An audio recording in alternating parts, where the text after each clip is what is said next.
নমস্কার বন্ধুরা, আমার রান্নাঘরে আপনাদের সবাইকে স্বাগত। আজ আমার রান্নাঘরে বানানো হচ্ছে মটরের ঘুগনি। তো এগুলো আমি জলে সেদ্ধ করে নিয়েছি, একদম নুন দিয়ে খালি, আর অন্য কিছু দিইনি। আর সাথে নিয়ে নিয়েছি 2-3টা আলু। আলুগুলো আমি ছুলে নিয়েছি। এটা 6 থেকে 7টা আমি সিটি দিয়েছি। এইখানে কিছু মশলা তৈরি করে নেবো। নিয়ে নেবো ধনে, নিয়ে নেবো একটু মৌরি, লাগছে একটু জিরে।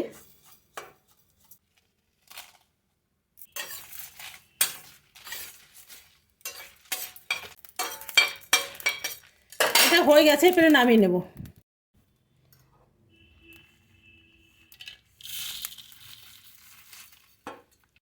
এটা ঠান্ডা হয়ে যাক, ততক্ষণ আমি একটুখানি ব্ল্যাক সল্ট একটু গুঁড়িয়ে নেবো। ব্ল্যাক সল্ট এর মধ্যে দিলে ভালো হবে। আমার কাছে ছিল, এটা শেষ হয়ে গেছে। এখানে আমার গুঁড়োনো হয়ে গেছে, আর শিশির মধ্যে রেখে দিলাম।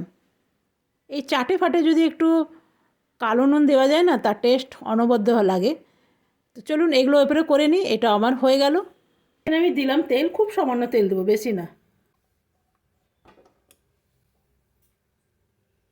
এইখানে দিয়ে দিলাম একটু পেঁয়াজ, দিয়ে দেবো একটু জিরে আদা, দিয়ে দেবো হলুদ। নুন দিয়ে সেদ্ধ করেছিলাম, সেই জন্য নুন দেবো কম। মশলাটা করলাম, ওই মশলাটা দেবো একটু বেশি করে।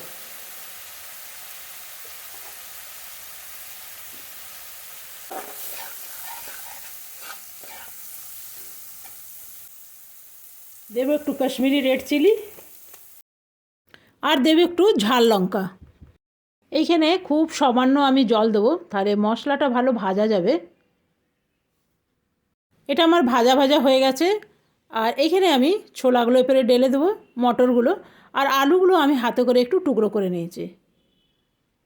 ব্যাস, দিয়ে দেবো সামান্য জল, দিয়ে ভালো করে এপরে সব মিক্স করে নেব। উপর থেকে দিয়ে দিলাম ধনে পাতা। ধনে পাতা তো একটু বেশি করে দিতেই হবে, দিলে না কালারটা ভীষণ ভালো আসে। আর একটুখানি চাকা চাকা করে কেটে নেবো লঙ্কা, এর উপর থেকে দেবেন।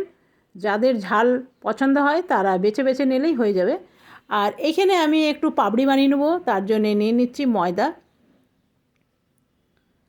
দিয়ে দেবো সামান্য নুন, আর দিয়ে দেবো একটু কালো জিরে, হাতে করে একটু ঘষে দেবো, আর দিয়ে দেবো তেল।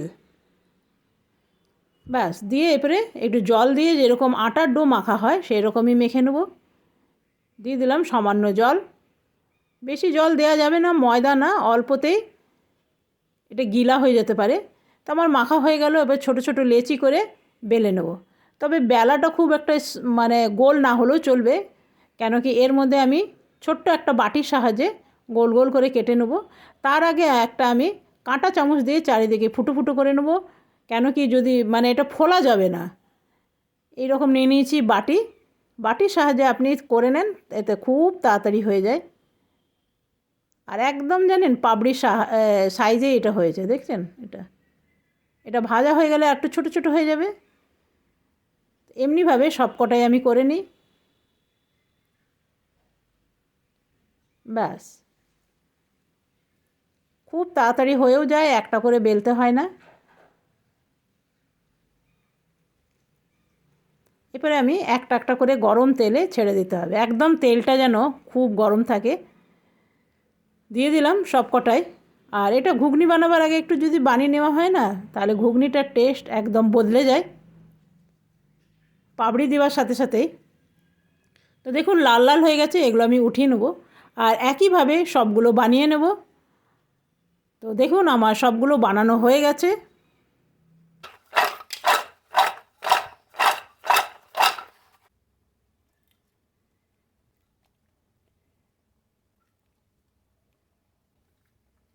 আমি দিয়ে দেবো একটু পেঁয়াজ কুচি,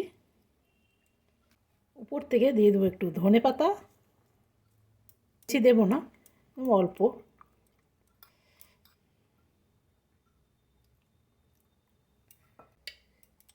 উপর থেকে যে বিট নুনটা করলাম না, ওইটা একটুখানি দিয়ে দেবো উপর থেকে। আর যে পাপড়িগুলো বানালাম ওগুলো উপর থেকে দিয়ে দিন।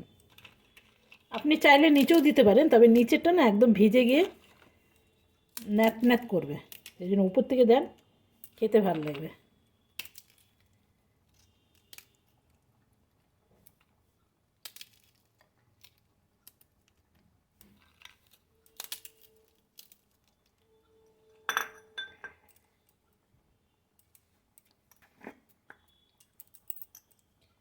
উপর থেকে দেন এই মশলাটা,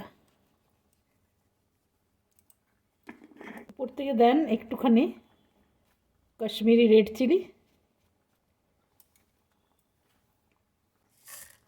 উপর থেকে দেব ঝুরি ভাজা।